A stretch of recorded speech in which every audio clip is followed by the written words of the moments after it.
Hey everybody, Digital Ben back here with you once again for part 2 of our Digital Den mini class on Intro to 3D Printing. This one focusing specifically on creating your own prints. Maybe you just want to get creative and make something yourself. Maybe you want to be able to make something super customizable for, to be able to fit your specific needs, and you just can't find anything online that exactly does that sort of thing. Well, you can do anything that you want, totally free with this great online program called Tinkercad. It's up on a website called Tinkercad.com. You just have to sign in with an email, and that's pretty much it. From there, you just click on start a new project, and it jumps you right into the work plane there. So that's what I'm going to do. I'm going to go ahead and share my screen, jump over into the work plane, and I'll show you the basics of how Tinkercad works so that hopefully you can start making stuff right there on your own at home or on a computer here at the library, and then we can print it for you,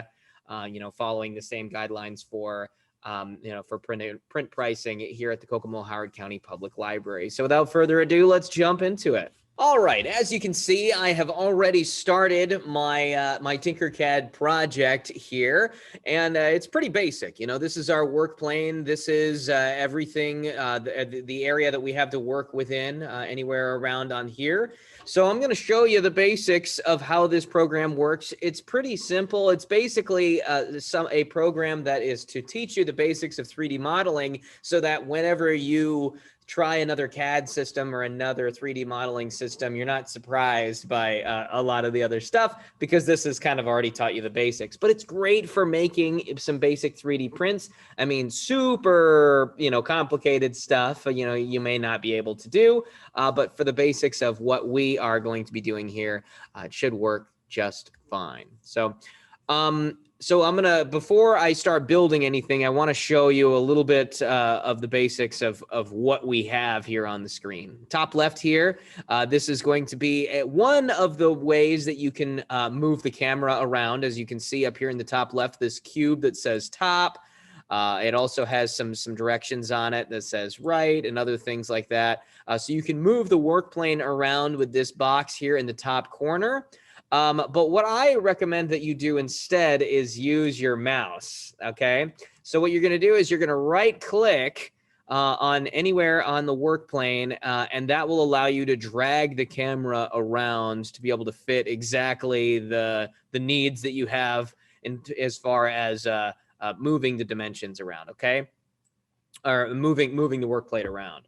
So that's right click. Left click allows for you to click and drag. This will allow you to be able to group objects together a little bit later on. We'll talk about what that means. And then the middle click, if you've got a wheel, you can just scroll in and out to be able to zoom in and out. But you can also middle click to be able to move the work plane in this way and that. Okay, so that's how you move the camera around. And now that we know how to do that, let's go ahead and jump into creating some objects. So what am I going to create here today? Well, you can make basically anything as long as you know how to break that object down into specific parts. The object that I learned how to make on Tinkercad is a wrench. And so that's what I'm going to show you how to make, to teach you the basics. But like I said, you can make anything. I've made a whole bunch of stuff on here. I had a patron come in once and we made a ring on here together, which was pretty neat. I've made all kinds of cool stuff here for the library, and I'm sure that you could be much more creative than I am. So let's go ahead and get started working with our wrench. I'm going to go ahead and Google a picture of a wrench here real quick. Wrench, so that we can get an idea in our mind of exactly what we are going to be trying to make. So we're going to try to make something like this, right here. And it's, when we're trying to make our wrench, we need to, like I said, break it down into a few different parts. So we have this part here at the front, which is one portion of it. We have this part here in the middle, which is kind of like a long rectangular sort of thing. And then we have this ring here in the back, okay? So let's go ahead and keeping that image in our minds, let's go ahead and get started. by making the rectangular handle part of the wrench, okay?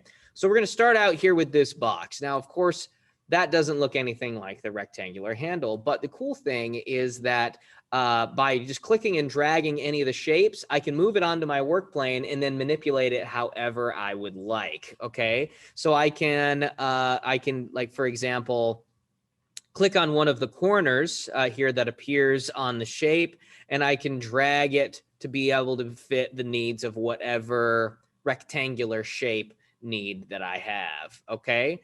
So it is, say, something like that is going to be your wrench, but that's much too tall. If I move my camera, I can see that it is a very tall rectangular, but it needs to be able to fit into my hand. So I need that to be quite a bit on the shorter side so that can fit in my hand much easier, okay? So we've got that. We've got a pretty decent sized base here for our wrench. Now let's go ahead and work on the headpiece that's going to go on this end of the wrench, the shape that's kind of like that, you know? So let's look at it as a cylinder, okay? And we will adjust the size of the cylinder so that it so that's bigger than our handle here. Okay, so I adjusted the size of things by manipulating the different boxes that we have around the side of the shape. If I want to grab it by the corner, I can manipulate multiple sides at once. If I want to grab it by one of the sides, I can just in and out on the various sides. Just like you would with manipulating like an image in Microsoft Word or something else that you might be familiar with, okay? So I'd say that's pretty good for the base there, but like before, it is quite a bit taller than our other piece here. So what I'm gonna do is I'm going to look at the height of this handle here. And how I'm going to do that is I'm going to click on the handle and I'm going to click on the box that is in the center that is white. That is the height adjuster, okay? By clicking on that, it's going to tell me a number. This is a number in millimeters, and that millimeters, it is about 5 millimeters is what that says, okay? I want for my wrench in terms of height and in this direction of the work plane to match that of the handle. So what I'm going to do is I'm going to click on the top piece here of my wrench, and I'm going to adjust the size so that it drops down to 5. And then what you'll see is it kind of blends in a little bit with the other piece of my handle. But I don't think that that's quite even because I noticed that there is that this piece is a little bit further over to the left than a handle, and I want it to be even. So what I'm going to do is, like I said earlier, I'm going to click and drag. This will allow for me to select multiple objects at a time, and this will allow me to demonstrate what these indicators are here in the top right-hand corner. Okay. So this is that toggles the visibility of certain parts of your project. We won't have to worry about that for this purposes of this project, okay?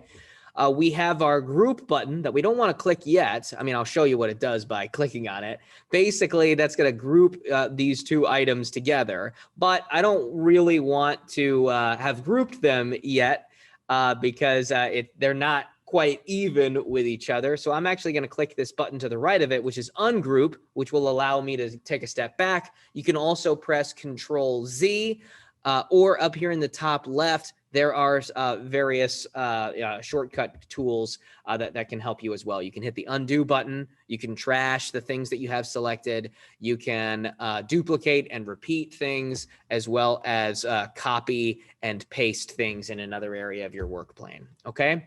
So what we're trying to do, though, is we are trying to align our two pieces. So I'm going to click on the Align button. That's this one right here in the top right that says Align. Also is the letter L. And that will pop up all of these little black circles on here, which is perfect for us because this will allow for us to align things in the center. I'm going to click on the black circle in the middle here at the top. That will align everything on that specific line right here below that black dot. Same thing if I clicked on this one, for example, that would align everything along this line, along this line, along this line. You kind of get the idea, right? So I'm going to go back to where I had it before. That looks great right there, perfectly aligned in the way that I want. And so I'm going to select them once again. I'm going to click on the group button up here in the top right, and perfect. We are grouped together.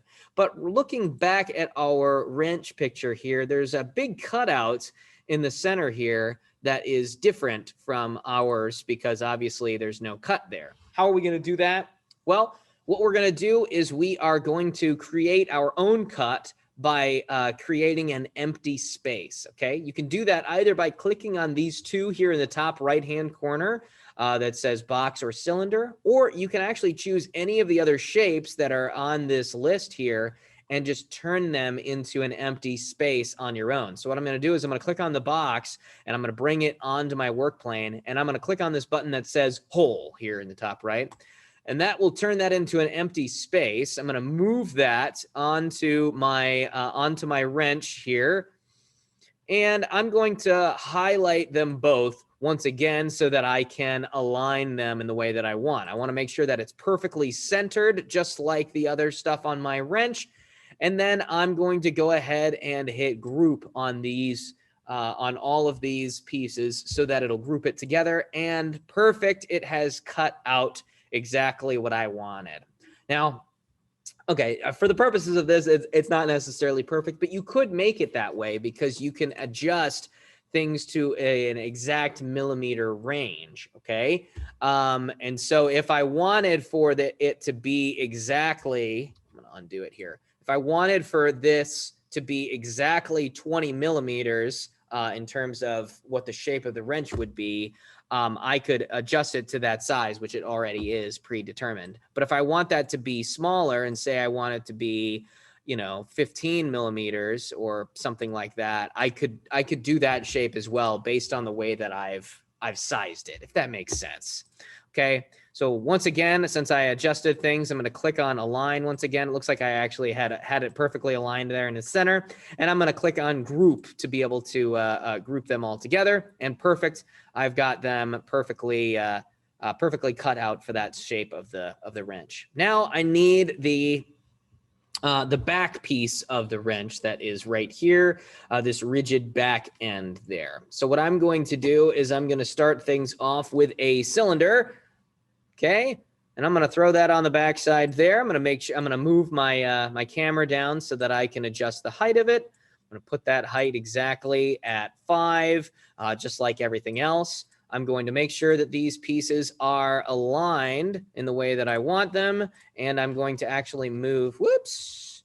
I'm going to move my circle a bit over here to the right. I think that'll work nicely. And then I'm going to go ahead and group these pieces together. Now I need to make a cut in this circle here to be able to match what we have in our picture of a wrench there. So I'm going to scroll down here and I'm going to see if there's any of these shapes that would work well for the purposes of this cut. And maybe this diamond might work nicely for us. So let's go ahead and maybe give that a try. So to be able to get it to cut in the way that I want for it to, I'm going to adjust the height of this diamond so that it actually goes into the floor. So the last thing that I'm going to teach you how to do is if you press Control on your keyboard and then the up or down arrow, it will adjust the height of something along the work plane so that I can adjust the height of my diamond so that it will go down into the floor because I want to turn this into a hole that I can then cut out of my project, if that makes sense. I'm hoping that all of this makes sense. If it doesn't, feel free to come in here to the Digital Den and I can try to explain this a little bit better for you, okay?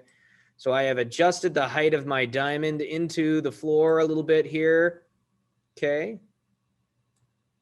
All righty. I'm going to group everything together so that I can make sure that things are aligned in the way that I would like for them to be. All righty. And now I'm going to group them together, and that diamond is going to make that cut so that I can have that rigid circle within the backside of our wrench. And there you have it. We have got our wrench because we were able to break everything up into pieces. We moved our camera around to be able to perfectly see how we wanted the wrench to be.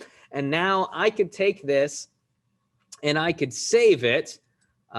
In here in the top right-hand corner, you'll see import, export, and send to. I can click on export, and I can click on STL. It'll automatically create a name in the top left. It says Exquisite Lottie Tumelo, but I could rename that to whatever before I hit export, and then I could send that over to my 3D printer, and we're pretty much good to go. So that's how you use Tinkercad. If you have any other questions with how to use that, feel free to stop on over here to the Digital Den during our open hours, and I'd love to go through this with you, and we could work on these projects together and make that perfect 3D print for you. Okay, stick around. Coming in next Monday, I've got part 3 of our Intro to 3D Printing course, where we will be talking about Cura Ultimaker, which will be talking about the process of transferring over your STL file to something that the 3D printer will be able to read. And then part 4 will be coming the Monday after that, which will be talking about cleaning up your pieces to be able to make them exactly what you want for those to be. Okay, so stick around for those, or stay tuned for those, and we will see you in the next one here with the Digital Den at the Kokomo-Howard County Public Library. Thanks.